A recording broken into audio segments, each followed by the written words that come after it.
I went to Wieden Kennedy, and you know, I remember really vividly a conversation with Matt Jones, one of Jack's colleagues at the last CaT conference, and he said to me, "What is it with this whole ad agency thing where people have special people called creatives? That's just bullshit, right?" And you know, he has a point, and I think that's going to be one of the things that I'm going to come, hopefully, we'll sort of thread through this, is really, you know, to have specific people who are called creatives in that old sense, people who are responsible for coming up with the idea, really is a very kind of an idea born of an earlier time, and it's something that we need to get rid of. And a couple of years ago, I did a talk called 10 Reasons That Digital is Better Than Advertising, and I wouldn't be as stupid as to do that now, because that would be like shooting myself in the foot, because I don't think that there is a big difference between digital and traditional. And I think lots of people kind of, you know, they like to kind of play this up. And I was really, when I arrived this morning and looked at the program, I was really disheartened to find that someone had put the title of my talk down as creating a post-digital agency, because post-digital, I don't know, some people like the term, but for me it's one of my massive bugbears. I hate it. I hate it with a passion, and I'm surrounded by people who use it all the time. And I think they use it in a really well-meaning way, and I think that they're talking about how we need to kind of humanize technology and how we need to kind of go beyond the technology. But I think the reality is that it's not like we've reached kind of peak digital yet. You know, there's so much more that we need to learn, and so much more that we need to be doing, and so much more understanding that there needs to be about how we do digital and how we do technology, that we can't possibly be thinking about post-digital yet. And you quite often find that people use it as a way just to kind of to dismiss technology and to dismiss the role of technology and how important it is in the creative process. So I'm really anti-post-digital, if that makes sense. And so, you know, I think this kind of digital and traditional thing is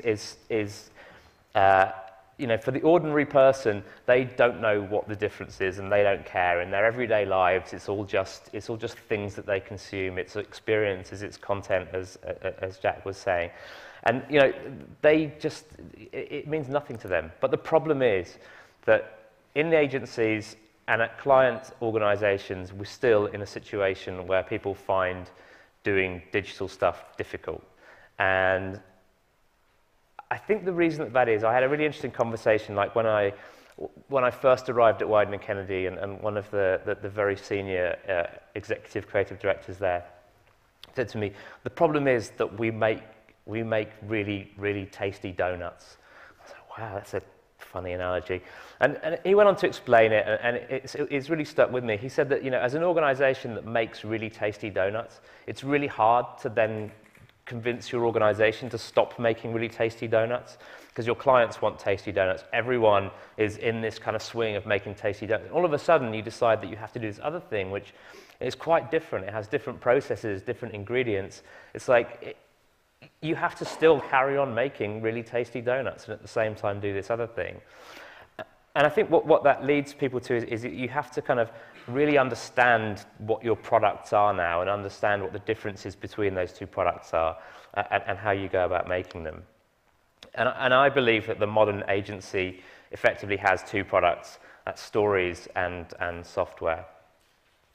And I think what's happening right now is that we're seeing software and stories starting to kind of converge and evolve to kind of create these new things. And that's really what I'm going to spend the next 15 minutes talking about. So in this kind of convergence, I think, you know, beforehand, you know, stories were written by writers and software was created by engineers. You had stories were written typically by individuals, whereas software was much more a kind of a thing that was created by teams. Of course, there are instances of people creating software on their own, but the majority of it was kind of team-driven.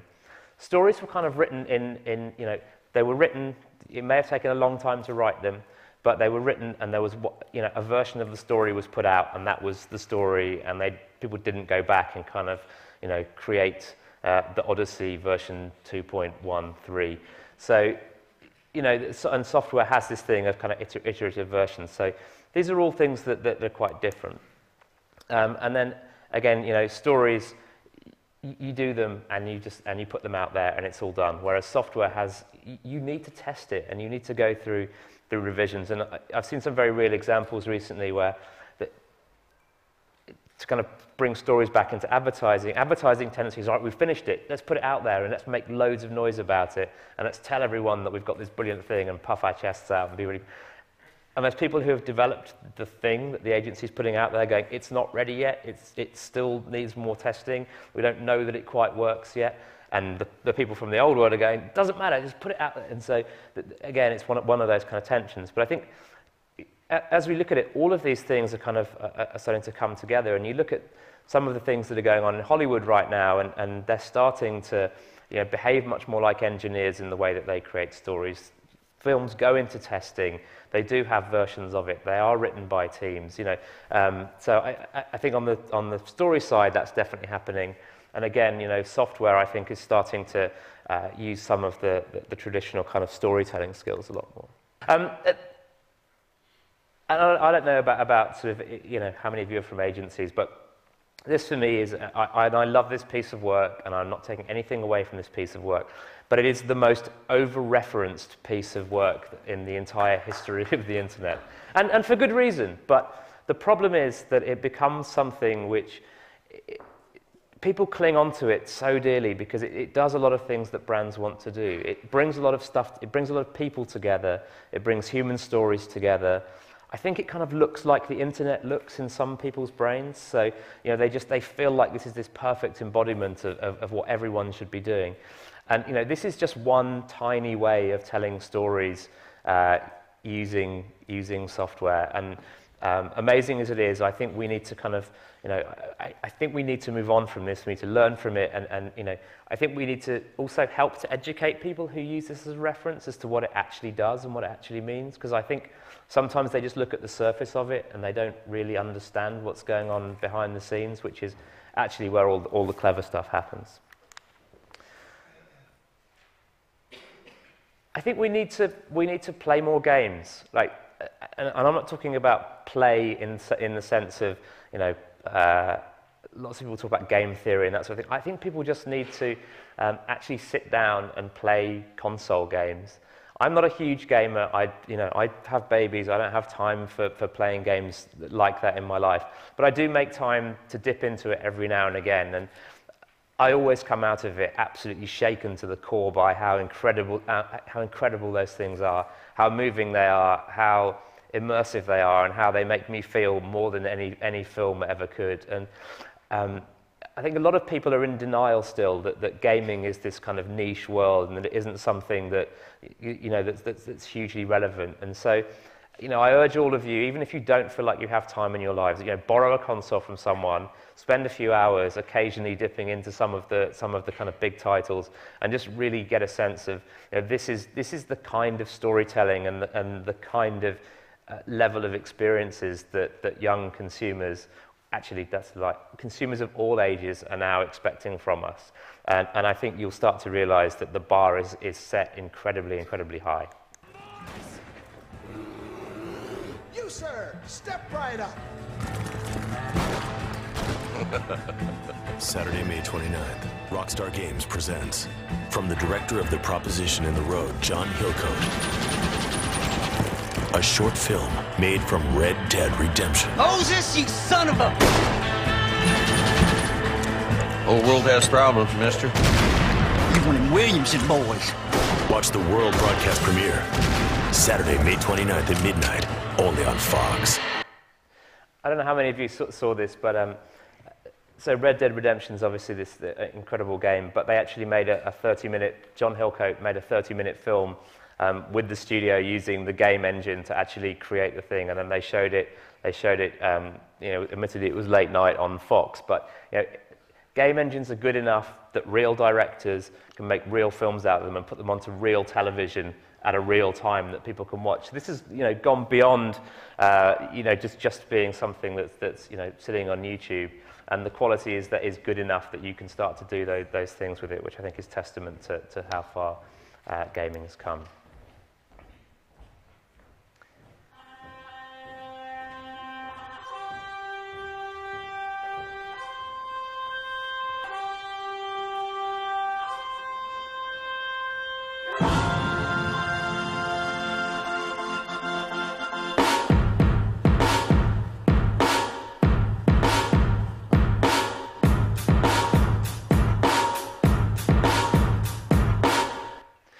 that's something that Wieden Kennedy and Tait did, and I'm not sure how many people actually just thought it was kind of an ad, or whether it was really clear to everyone that there was software and some hacking that went on to actually create real musical shoes, and they went on to do a lot of experiential things, put them in exhibitions, and actually, the band have been doing performances with these musical shoes. So I guess the point there was to kind of go that software, not only is it good enough to create things that go on television, it's good enough to create things that go into advertising as well.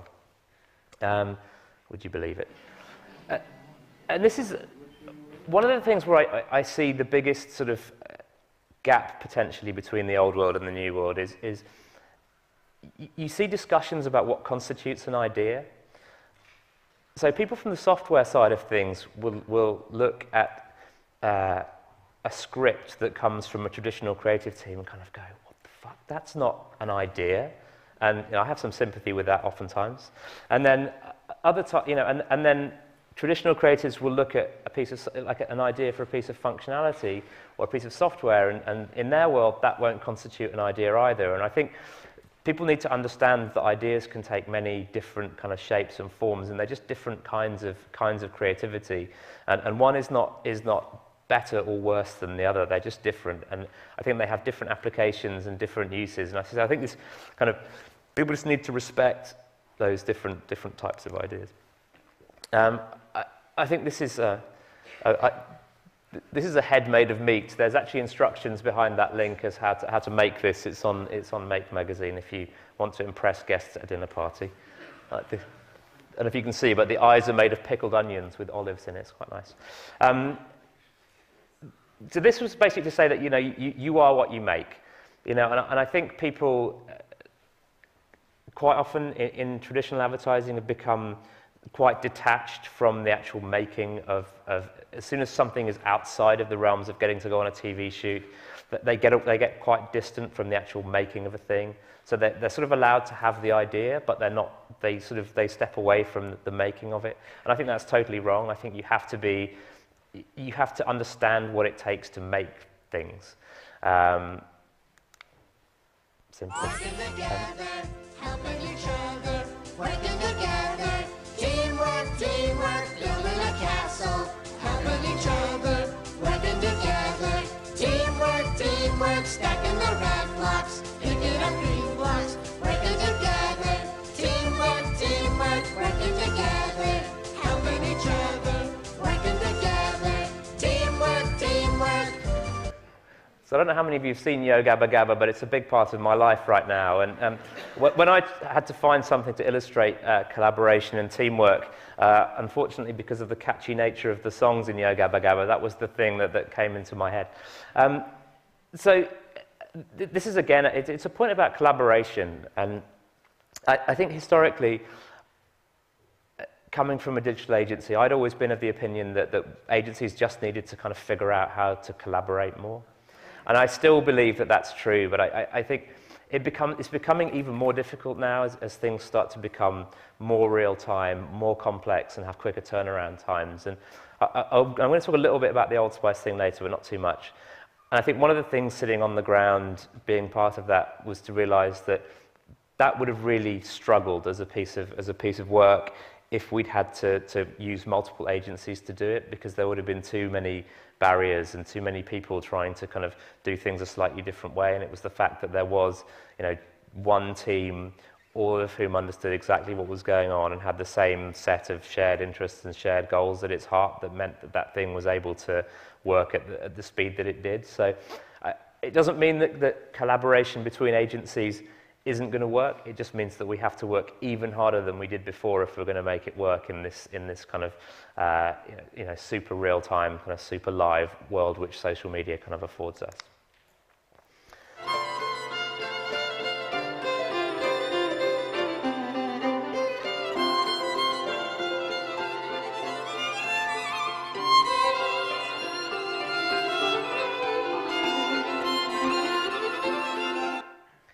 I just like combine harvesters.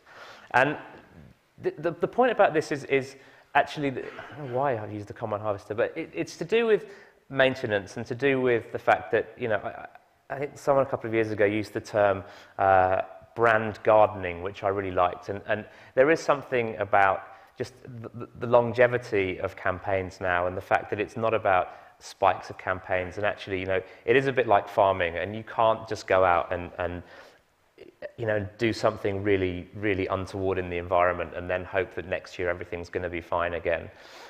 And how I connect that to ethics is, I think what it does is it forces people who come up with ideas and sell them to people for money. It forces them to be ethical, because if you know that you're going to have to kind of keep coming back to this thing and make sure that it lives on, it forces you not to give people shit ideas, because if you do, then you're going to have to sit with them for months and months and months and actually pay the price for that. So I think that's a really different thing to, you know, in the olden days when you could do a TV script for your own amusement and edification, give it to a client, it bombs on TV, but actually, you know what, now it's in my book and, you know, I can go and get another job because I made that really nice piece of film. That doesn't work anymore, because you're now held to account over a much longer period of time, and I think that's a really positive thing. Twitter, Facebook, YouTube, LinkedIn. Twitter, Facebook, YouTube, LinkedIn. Twitter, Facebook, YouTube, LinkedIn. Twitter, Facebook, YouTube, LinkedIn.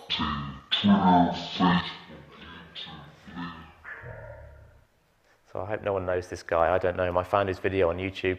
It's a video from a social media agency. And I think the point here is that people are throwing all of these things around so much now. And the amount of time that you hear, oh, we'll just use the Facebook Connect. We'll use Facebook Connect. We'll use an API here. We'll do this. We'll do that. And it's people who don't understand what that actually means, and people who don't understand how all of these pieces fit together. And this is not just on the traditional agency side. This is everywhere. And we need to find people who understand how to, at a much higher level, architect campaigns, not only from a consumer-facing side, so from a user experience point of view, but also from a technology point of view. And I think this is a really massive, if you're really good at that, I think you're going to start to be able to command a really, really high price for yourself. You need to find ways of showing that you get that and show that's your skill. But I think it's something that everyone's now starting to see, that all of these things do need to connect up emotionally and technically. So, you know, spotting the architects in your organization and working with them, I think, is incredibly important. And this slide is about clients, and not that clients will kill you and then feast off your rotting remains. Clients have incredibly complicated organizations now, and you know, we think we have it difficult, and we think we have complexity on the creation side.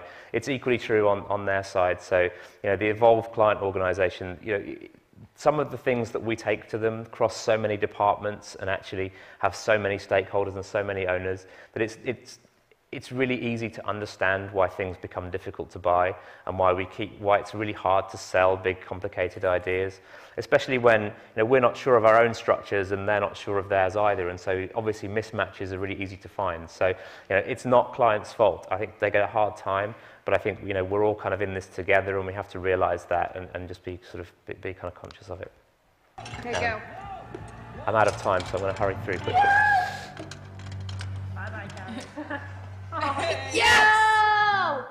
I don't know how many of you played Mousetrap, but that always used to happen to me, that the ball would kind of cut on the thing and then it'd be stuck here. The point about this is that now it's kind of connected to the ethics thing. If things don't work, they don't work. And it used to be, you judge award shows and people will go, it's not about the results, it's about the idea, it's about, you know, creatively, is it good? And people don't say that anymore, because you can't say that anymore, because most of the time, half of the idea is the participation and it is the interaction. So if that's baked into your idea, if people don't give a shit about it, then your whole idea falls apart. So I think that's just something that's different from how the world was before, and it's a thing that people are having to learn. George Stephanopoulos asks a political question. The president's lost some female support. How does the White House get those women voters back? Hi, George. Great question. Here are a few suggestions. First, mandate the use of Old Spice products in the White House. After Hours and Swagger are a couple of my favorites. Then, President Obama should henceforth only be seen in a towel. Also, instead of opening the State of the Union address with "My fellow Americans," try opening with "Hello, ladies," and end with presidential app point. And if all else fails, Monaco smile. So, this was a character that had already had a huge amount of equity built up around him. It had amazing writing, it had great casting, it had a brilliant setup.